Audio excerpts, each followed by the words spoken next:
Belajar itu di mana saja dan kapan saja.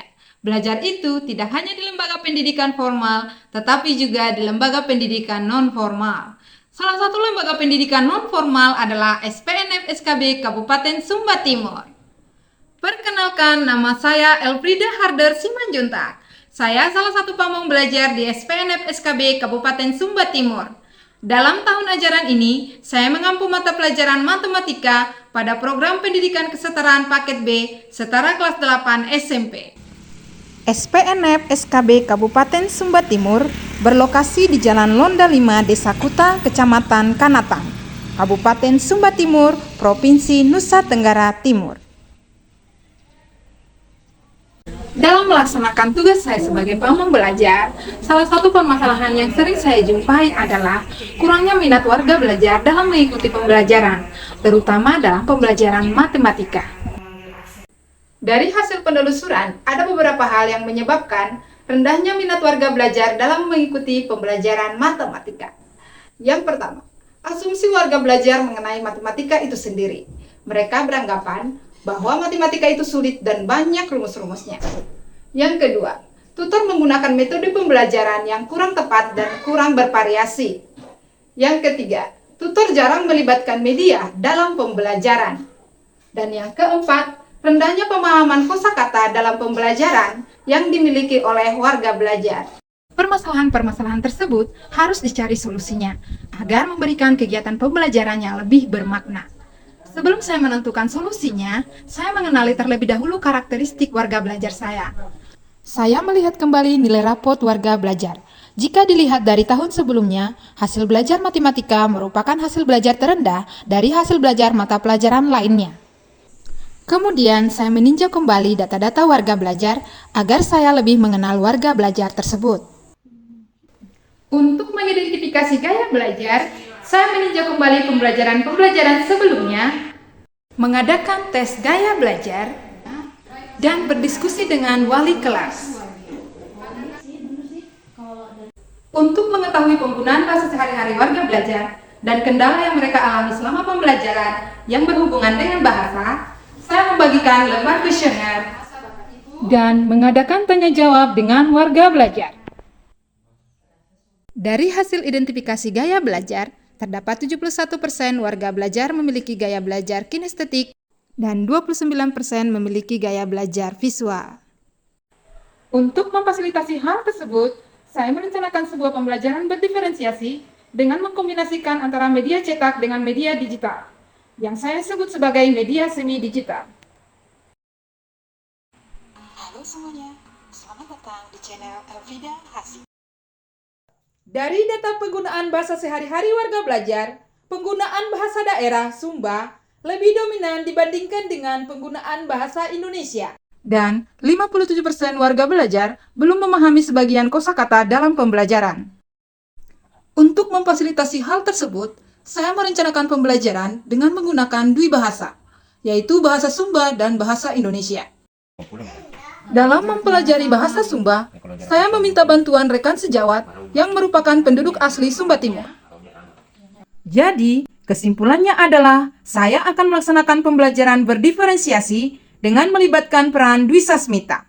Dwi Sasmita adalah singkatan dari Dwi Bahasa dan Semi Digital. Bagaimana kegiatan pembelajaran yang sudah saya lakukan? Berikut adalah cuplikannya. Pagi luar biasa. Apa kabarnya Bapak Ibu? Baik, luar biasa, semangat. Bapak Ibu? Oke, main kata dulu. 1, 2, Gada Pancasila, aku Dasar negara Republik Indonesia. iya dasar negara. Wah, Mbak Dewi kan tangki. Ini aingnya lobinaku. Dan namanya Mandi dipa kata belajar, mai kata hambayang. pelatan yang anak kami namun jadi dia bukan itu. Oh, tihai tanya namanya dia. Amin. Ini namanya aplikasi Canva. Ini yang akan kita gunakan hari ini dalam pembelajaran kita. Kata panduan pahaman, menjaga ketertiban kelas dan sopan santun. Siap, semangat, yes. Pada sesi ini, saya memberikan kosakata yang diterjemahkan dalam bahasa Sumba. Apakah Bapak Ibu masih ingat materi sebelumnya? Apa? Pitagoras ya. Kita sudah belajar. Mereka cara pahamu? Enggak ada ya? HP nama bocor, HP habis. Oke, teman-teman, beri dia tepuk mantap. Mantap. Mantap. Iya. Apa persamaan dari ketiga benda tersebut dengan bulat? Ayo, beri dia tepuk mantap. Mantap. Mantap. Lamba gong. Jadi semua benda-benda yang kita sebutkan tadi merupakan benda-benda yang berbentuk lingkaran. Wow, linggir. Kita hari ini adalah unsur-unsur lingkaran. Anda belajar dapat menjelaskan pengertian lingkaran dan unsur lingkaran atau lingkaran itu kita dapat menghitung luas tanah atau kolam renang yang berbentuk lingkaran. Saya menjelaskan langkah-langkah kegiatan pembelajaran dan bentuk penilaian yang akan dilakukan. Oke, datar ya, bulat dan datar. Oke, jadi lingkaran itu adalah kumpulan titik-titik pada bidang datar yang jaraknya sama terhadap suatu titik tertentu. Ningmu papa arang nih. Maka lingkaran ada bagian-bagiannya, Bu. Sama halnya dengan roda ya. Sama halnya dengan roda, lingkaran juga mempunyai unsur-unsur seperti roda. Pada sesi ini, tutor membagi warga belajar menjadi 3 kelompok, 2 kelompok kinestetik dan 1 kelompok visual. Dalam diskusi kelompok, warga belajar menggunakan LKWB sebagai panduan. Pada LKWB terdapat diferensiasi konten, namun pada tujuan yang sama. Dan selama kegiatan kerja kelompok, terjadi diferensiasi proses.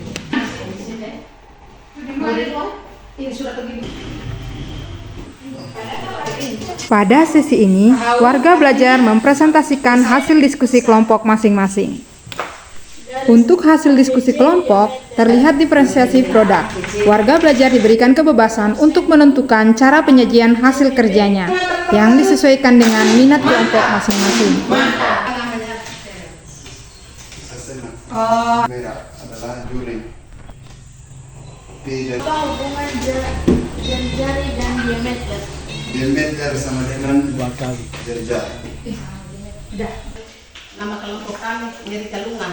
Kami di sini ada anak muda yang masih mau berusaha untuk berkumpul. Wah, semakin hebat sekali ya. Kesimpulan dari kegiatan kita hari ini, ada 5. Yang pertama apa? Pusat, jari-jari, diameter, busur, dan juling. Oke, tentang kita semua. Di akhir pembelajaran, saya memberikan kuis dengan menggunakan aplikasi Di bawah Plikas. ini yang bukan merupakan lingkaran dalam kehidupan sehari-hari. Oke, rata-rata benar ya? Yang benar ya? Oke. Jawabannya adalah Setelah kegiatan pembelajaran selesai, saya memberikan lembar refleksi dengan menggunakan media cetak dan media Google Form. Hasil refleksi menunjukkan bahwa warga belajar sangat senang dengan metode pembelajaran yang saya berikan. Warga belajar sudah memahami materi yang diberikan, dan warga belajar mengharapkan metode pembelajaran yang sama pada pertemuan berikutnya. Demikianlah praktik baik yang sudah saya lakukan. Semoga bermanfaat dan terima kasih. Menggunakan dui bahasa dengan teknologi digital, menggunakan aplikasi Canva, Flickr, dan Google Form adalah satu hal yang baik untuk materi karena bahasa pengantar yang digunakannya. Saya pun ingin menerapkan pembelajaran dengan menggunakan bahasa Sumba dalam mata pelajaran saya. Terima kasih. Pembelajaran hari ini saya sangat senang sekali bisa Berjalan dengan kita semua materi atau yang disampaikan keterangan dari Ibu, kami sangat paham dan kami mengerti. Saya senang sekali dengan pembelajaran yang diberikan oleh Ibu Elfrida dengan menggunakan bahasa Sumba, dengan menggunakan HP, dengan menggunakan laptop dan aplikasi Canva. Dan saya jadi suka matematika. Terima kasih Ibu Elfrida.